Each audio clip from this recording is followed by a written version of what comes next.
그러면 쿼터백에서는 12월 포트폴리오 좀 변화가 있나요? 12월은 말씀드린 것처럼 지난 그 하반기 내내 왔었던 강세장에 대한 신호가 유지됐기 때문에 막 자산 공간의 비중 변화는 크진 않습니다. 근데 전략적으로는 조금 눈여겨볼 만한 변화들이 있는데요. 일단 기본적으로 신흥국의 비중은 여전히 전혀 없는 상태에서 전월 대비해서 유럽이나 일본 등 선진국에 대한 비중이 조금 더 축소됐고요. 오히려 미국에 대한 비중이 강화됐습니다. 특히 네. 나스닥 같은 QQQ라고 하는 ETF의 비중이 좀 강화된 점이 일단 지역적인 비중에서는 특징적이고요. 이제 개별 종목 ETF 관점에서 봤을 때는 새롭게 뽑혀 나온 종목이 하나 있습니다. 네. 이게 이제 블룸버그 티커라고 하는데 티커로는 XTN이라고 하는 그런 블룸버그 티커를 사용하는 ETF인데요. 네. 미국의 운송 ETF입니다.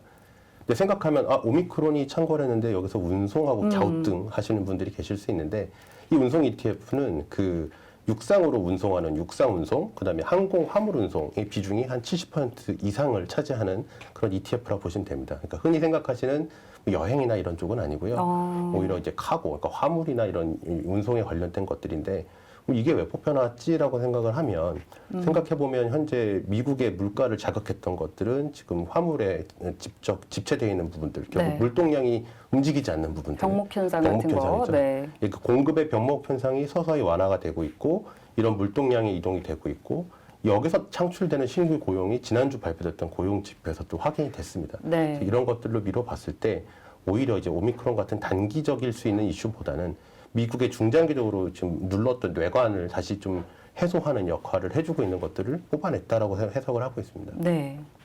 이 ETF 같은 경우는 지금 미국의 블랙락에서 운영하고 있는 유사한 ETF로 이제 IYT라고 하는 ETF가 있어요. 근데 네.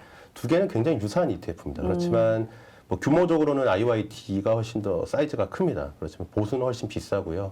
다른 것보다 이제 IYT라고 하는 종목은 상위 10개 종목의 투자 비중이 한 80% 육박할 정도로 좀 특정 종목들에 좀 너무 쏠림 현상이 있다면 이 XTN이라고 하는 종목은 한 40개 이상의 종목을 동일 비중으로 투자합니다. 그러니까 한 종목당 한 2에서 3%를 크게 벗어나지 않기 때문에 오히려 분산은 더 잘 돼 있는 것 같고 이제 많은 그런 부분에 참고를 해서 활용하시면 될 것 같습니다. 네, 신흥국 투자는 하지 않고 있고 미국 쪽의 비중을 늘리고 있으며 이제 나스닥에서 QQQ 강화하고 있고 운송 ETF XTNE 이쪽에 좀 비중을 실었다라는 말씀을 주셨는데 저희 시청자분들이 안 그래도 좀 ETF에 대해서 저희 방송이 없었기 때문에 ETF에 대한 얘기도 좀 해달라는 분들이 계셨었거든요. 연말 연초에 그러면 좀 눈여겨볼 만한 ETF로는 어떤 게 있을까요? 일단 단기적으로는 저희가 12월 15일이 지나기까지는 좀 이벤트를 확인해야 되니까 이때까지는 뭔가 추천을 드리기는 조금 쉽진 않을 것 같고요. 그 이후에 만약에 예상했던 조정이 나타난다, 아니면 예상했던 조정이 안 나타나고 다시 강세장으로 복귀한다 해도 마찬가지인데 기본적으로는 많은 분들이 테마나 어떤 특정 ETF 중에서 상승률이 높은 걸 찾으시는 것 같아요. 뭐 메타버스 이런 네, ETF 요즘 뜨겁죠. 수소경제, 뭐 중국 네. 전기차 이런 거 좋아하시는데 저도 그런 부분들을 좋아하고 생각하지만 그건 일종의 위성, 그러니까 메인 중심의 그 ETF라기보다는 조금 곁가지 ETF라고 생각을 하고 있고요. 만약에 여전히 미국 주식이 좋을 것 같고 미국이 뜨겁다라고 한다면 저는 SPY, 그러니까 스파이라고 하는 S&P 500에 네, 투자하는 네. 종목이나 QQQ 같은 나스닥 종목을 투자한다면 그 나라의 대표적인 지수를 사는 것과 동일하기 때문에 특별히 개별 종목에 대한 선택에 고민 없이 투자를 하실 수 있을 것 같아요. 네, QQQ SPY는 다들 이미 많이들 좋아하시고 네. 투자를 좀 시도하시고 이미 사신 분들도 많이 계시는데 이쪽에 대한 긍정적인 관점은 계속 유효한 걸로 정리를 좀 해드리도록 하겠습니다. 국내 ETF는 뭐 괜찮은 거 없을까요? 국내 ETF요. 사실 다른 방송에 나왔을 때 제가 국내 ETF 중에서 중국 전기차 ETF를 말씀을 드렸었는데 그 이후에 가격이 너무 많이 올라 버렸습니다. 거기다가 이제 중국은 누누이 강조드리는 것처럼 정책적인 변수가 너무 커서 그쵸. 역시 투자를 하시더라도 국내에도 똑같이 타이거나 뭐 코덱스 뭐 이런 데서 이제 S&P 500 ETF가 있기 때문에 미국을 사고 싶다라고 하면 그런 지수를 추종하는 ETF들을 투자하시는 게 좋을 것 같고요. 네. 그게 아니라 약간 테마성을 원하신다라고 한다면 저는 개인적으로 이제 탄소 배출권이라든지 앞으로 이제 친환경 관련된 결국은 바이든 정권에서 추구하고자 하는 그쪽 테마에 연동된 상품들을 투자하시는 게 어떨까 생각을 하고 있습니다. 네, 지금 뭐 다들 환호하는 메타버스 ETF에 따라가는 것보다는 탄소 배출권 ETF에 관심 가져보는 국내 ETF에 대해서 말씀을 주셨습니다.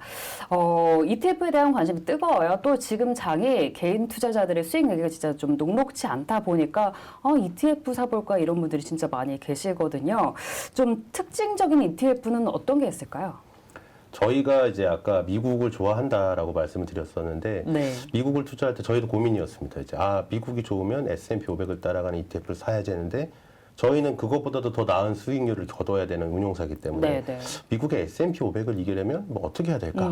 이걸 고민하다가 이제 국내에 있는 또 다른 로보 어드바이저 운용사인데 미국에 그 AI ETF를 상장한 회사가 있습니다. 이제 크래프트라고 하는 그런 회사인데 국내 회사입니다. 네. 여기서 이제 미국 시장에 ETF를 현재 4종류를 상장을 시켰는데 그 중에 2종류를 저희가 사용하고 있어요. 네. 하나는 QRFT라고 하는 그 ETF인데 미국의 대형주에 투자하는 ETF입니다. 이게 이제 S&P 500하고 거의 동일한 ETF인데 S&P 500은 S&P 500의 지수를 그대로 복제했다라고 하면 이 QRFT는 AI가 그 중에서 좋은 종목들을 선별해서 투자한다 이런 차이가 있고요. 그럼 더 좋겠네요. 이제 좋아야 되는데 실제로 굉장히 좋아서 저희도 오랜 검증 끝에 미국에 투자한다라는 신호가 나오면 S&P 500과 함께 QRFT를 투자하고 있고 QRFT. 네. 네. 그다음에 이제 두 번째로 모멘텀 관련된 ETF들. 그러니까 최근에 굉장히 좋았던 종목들이 앞으로 더 갈 거다라고 하는 게 이제 모멘텀의 개념이라고 보면 모멘텀 ETF가 미국에도 많습니다. 네. 근데 그 중에서 이제 그 크래프트사가 하고 있는 AMOM이라고 하는 종목이 있는데요. 이 모멘텀 ETF. 네. 이것도 역시 그 아마 언론 검색하시면 많은 분들이 알고 계실 거예요. 테슬라를 뭐 쪽집게처럼 맞췄다 하면서 기사화가 돼서 논란이 됐었는데 네. 굉장히 잘 하고 있는 ETF입니다. 그래서 이 두 가지 ETF를 사용한다면 나는 미국이 좋아. 근데 미국에서 S&P 500만 하는 건 조금 좀 평이한 것 같다라고 네. 하면 이런 종목들도 한번 생각을 해보시면 매력 있지 않을까 생각합니다. 네, 이렇게 특징적인 ETF까지 짚어주셨습니다. 다들 아는 QQQ, 스파이 말고 좀 나는 다른 것까지 투자해볼래 하시는 분들 관심 가져보시면 좋을 것 같고요.